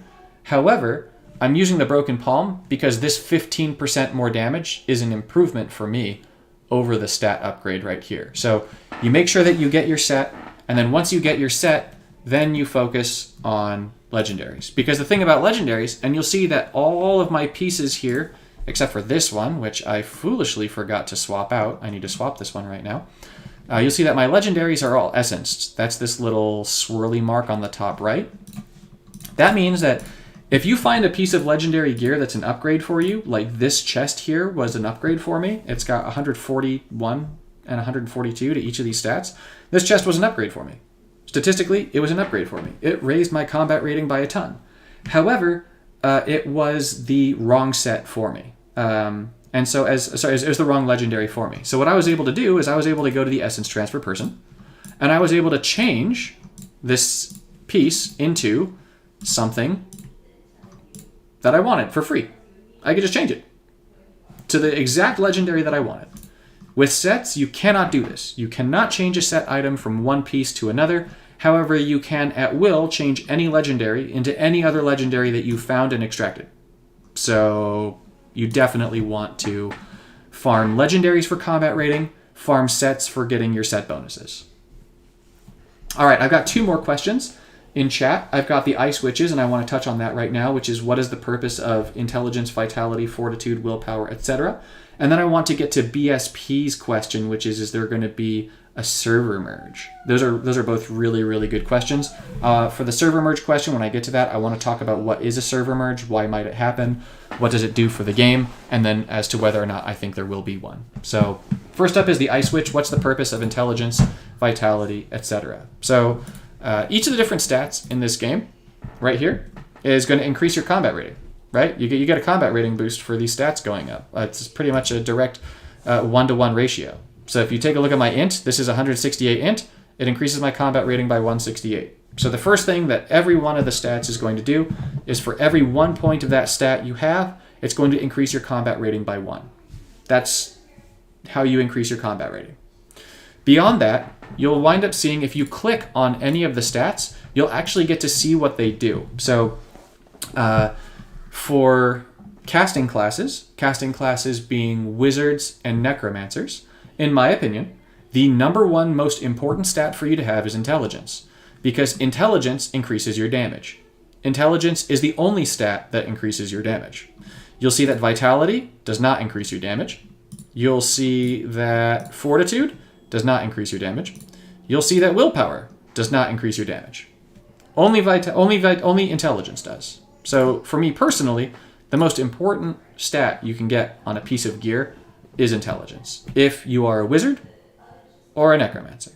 If you are a demon hunter, a crusader, a barbarian, or a monk, your intelligence is strength. Strength is the stat that increases your damage. So you get the exact same scalar for strength damage that you get for intelligence damage. It's just a different stat. Wizards and necromancers cannot roll gear with strength. just as monks, demon hunters, barbarians, and crusaders cannot roll gear with intelligence. It's a completely wasted stat for them, so they're not going to be able to do anything with it. You don't have to worry about that. So the number one stat that's important is intelligence, because your number one stat in this game is damage. Your number two most important stat is life. So the next most important stat is vitality. For me personally, I will always hope that I get intelligence and vitality on every piece of gear, because I want to have as much damage and as much life as I can possibly get on my gear.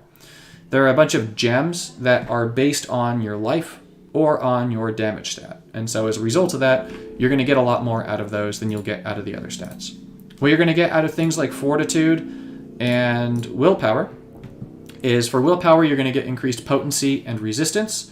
Potency is going to increase the power duration of your negative effects on enemies, and your resistance is going to be your resistance to those effects from enemies. Fortitude is going to increase your armor and your armor penetration. Armor is going to reduce your chance of being critically hit, and armor penetration is going to increase your chance of critically hitting your opponent. So fortitude is still a very useful stat. I actually like fortitude over willpower myself. So my personal order of stats goes int or strength, followed by vitality, followed by fortitude, followed by willpower. Those are the 4 stats that you can get on gear. But all of those stats are going to increase your combat rating by the amount of the stat, right? Willpower 141, combat rating 141. Vitality 141, combat rating 141. Fort 142, combat rating 142. Intelligence 168, combat rating 168. Right? So, yeah. If you're struggling to try and get to a specific benchmark for one of the different Hell combat ratings, then just go with the gear that gives you the best stats. Once you have that combat rating and you're able to just farm it, then you want to try and focus on saving gear that has specific stats. So you're going to want to save gear that has int and vitality or strength and vitality, and then just totally maximize your damage and go from there. So that was the question on what is the purpose of intelligence, vitality, fortitude, willpower, etc. So the next question I want to get to is there going to be a server merging? So that one is a little bit of a tricky question, because that's a question that I can answer, but it's going to be a guess. There hasn't been an announced server merge for this game. It's more about whether or not I think there will be a server merge. So some games, you play the game and you can play that game with everyone in the world who plays the game online. However, in a game like Diablo Immortal, we have to actually play with people who have chosen to play on the server that we play on. We can't play this game with people who aren't on our server. And so if I were to do this, can I don't know that I can go off of this. I don't think I can without like going back to my main screen and whatnot. But when you first join, you get to choose to join a server. Now, the longer the game is out, the less that like let me back up a step. The closer to launch a game is, typically, if there's really big hype for a game, the more people that are going to be playing that game when the game launches. So this game had more people actively playing it at launch than there are actively playing it right now, is my guess. And so as this game continues to age, right, the people who play this game a lot, some of them are going to quit. They're going to play other games. And so as a result, the server population is going to go down over time, right? It's going to go down over time. And as the server population goes down, as this is a game that requires that you have multiple people to play the game's activities, if you don't have people to play those activities with, you can't play the activities. If you can't play the activities, you can't play the game. So you're not going to play the game.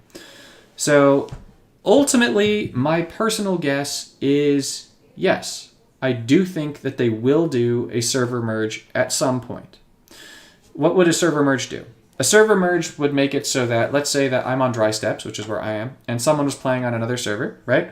Then they would take those two servers and all the players on those servers, and they'd put them into one server.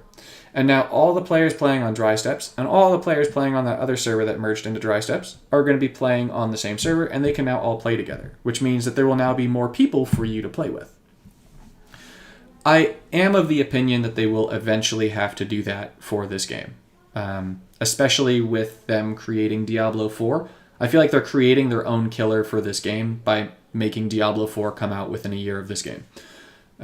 So that's important to that's important to recognize. But I would say that yes, server merge is likely. What does that mean? It just means that there's going to be more people playing the game. It means that the cost of gems is probably going to go down for platinum when that happens. And it also means that there's going to be a shift in the balance of power, because we have a set number of whales on this server, and the whales are going to determine who's going to be in the Immortal clans. And so with a server merging, we're going to get new whales. And so that's going to create a whole ripple effect in terms of balance of power. So probably, yes, definitely, we don't know, right? We don't definitely know yes or no, but I think it's likely. So, all right. And I think I have answered every single question that has been posed to me. I came in with a bunch of questions to answer, and then I tried to go ahead and answer all the questions that y'all posed to me in here. The one thing that I forgot to answer for you, Terry, if you're still here, is what is the purpose of the salvage dust? So when you go to the blacksmith, you can upgrade your gear. Your set items, these can only be upgraded by using materials that you've gotten from challenge rifts. All of this stuff here is stuff that you're going to be able to upgrade your gear from dismantling stuff from. So let's say that I wanted to upgrade these gloves, my mountebank shirking. It's just added stuff. When you upgrade a piece of gear, it transfers to your other pieces of gear, by the way. Make sure you always transfer. So you use your scrap materials to upgrade the item. So I'm going to actually go ahead and use my scrap materials here to upgrade this item. This is going to give me a permanent boost of my combat rating by 6, 3 and 3. And so I'm going to use my scrap materials and the enigmatic crystals that I got from doing that challenge rift. Now let's say that I wanted to upgrade these pants, right? I want to upgrade these pants. Or actually, I'd rather upgrade the helm. I'm going to upgrade the helm over the pants because it's int and vitality. Shoulders, pants, and chest are willpower fortitude. Helm, staff, and offhand are all going to be int vitality. So let's say I want to upgrade this helm, right? You'll see that I'm missing enchanted dust. Enchanted dust you get for completing quests. Enchanted dust you get from a number of different activities. You can get them in raids if you're one of the top 3 damage dealers. Enchanted dust you get from dismantling gear. You'll see here that I am, I've got another 16, which means I'm 84. I'm 84 enchanted dust short. What I can do is I can go to this dude right here, and I can buy 84 enchanted dust. And he's going to charge me 840 scrap material. So what you can do is you can turn your scrap material into enchanted dust so that you can make sure that you upgrade your gear and you get permanent combat rating, damage, and health boosts for your character. You'll notice that when I do this, it also costs me scrap materials to do it. So you do want to make sure that you're accumulating scrap materials, and you do want to make sure that you're not buying so much of the enchanted dust that you're no longer able to have enough scrap to be able to upgrade your gear. But you will indeed be able to get more of this scrap stuff. So that is my answer for you on scrap material. All right, another question. What is with the shadow metal and its ongoing cooldown? Shadow metal. I completed quest things. Let's turn these in. What's shadow metal? Okay, so if I go to shadow... what is this shadow metal? I'm not sure what shadow metal is. Activities. Shadow war.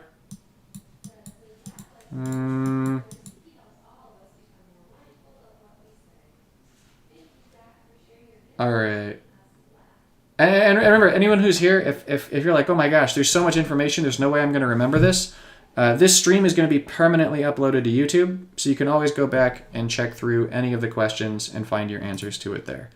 And it'll be here for you. So it'll just be a resource that's here on YouTube for you. You can always go to my channel, check it out, and it'll be there for you. So, all right. Shadow metal. Let's see. I don't know. It could be that the... Oh, I forgot to sign up for Rite of Exile. So here's the thing, right? There's 3 different groups that you can be in Diablo Immortal. You can be an adventurer, which means you've really got no affiliation. You've got, it pops up on the left side of the screen in the green box.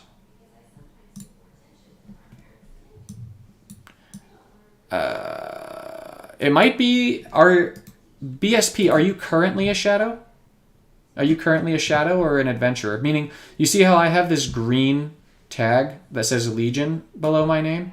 That means that I'm a shadow. And so, as I'm a shadow, that means that I can take part in all the shadow activities, which is a whole nother section of the game.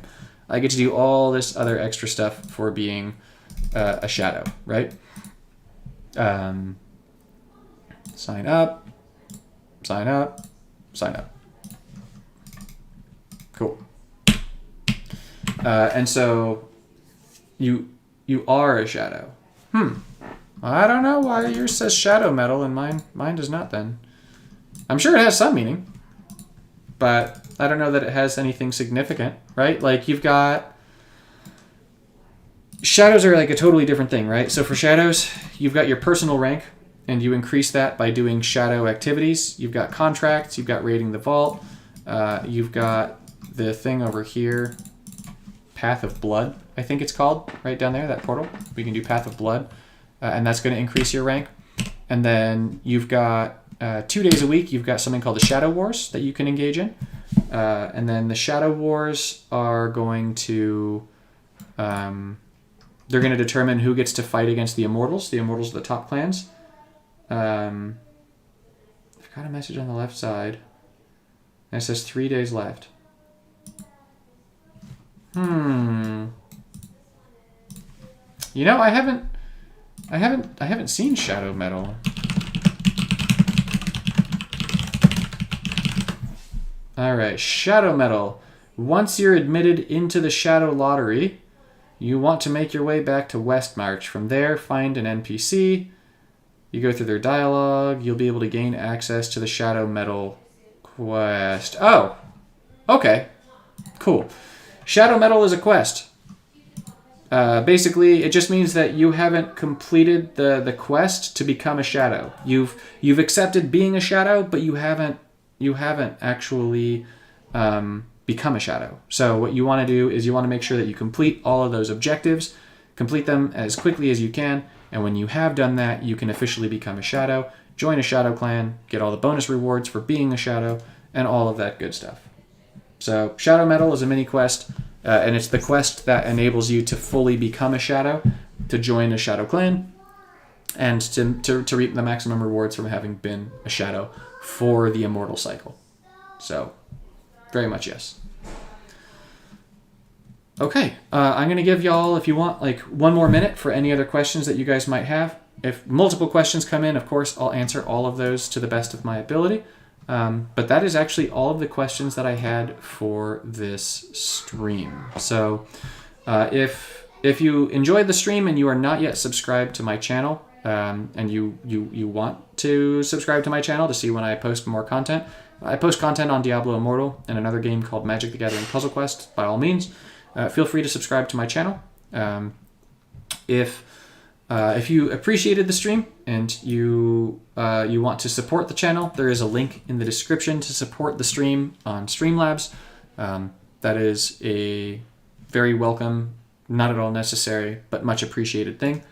Terry, thank you so much for your continued support of my channel. I'm really glad that I was able to answer all these questions. I'm kind of blown away that this took 2 hours, but I'm glad that I was able to answer all of the questions that you had. And if it comes up that there's just a whole bunch more questions that you have in the future where there's just this big bundle of questions, by all means, feel free to ask.